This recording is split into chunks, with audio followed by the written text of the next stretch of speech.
Guys, hunger স্টেশনে কাজ করি, ঠিক আছে। রাত্রি বাজে এখন 2টা। তো এই দুইটা জুস নিয়া কাস্টমারের কাছে গেছি, ঠিক আছে। এই যে জুস, এই যে পাইপ, তারপরে এই যে টিস্যু, ঠিক আছে। এই যে টিস্যুগুলো দেখা যাচ্ছে। তারপরে একটা সালাদ আছে, সাথে কিছু খেপসা। তো কাস্টমারে বলতেছে, কুল্লু নফর নুম মোহাম্মদ, ইনতা কুল্লু শিল তলব কুল্লু নফর নুম।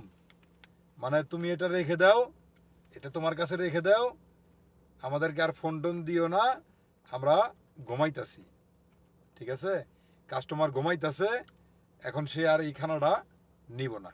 সে কিন্তু অনলাইনে পেড করে দিছে, অনলাইনে 64 রিয়েল, সৌদি রিয়েল 64, ঠিক আছে। সে অনলাইনে পেড করে দিছে, এখন তার এই খানাটার প্রয়োজন নাই।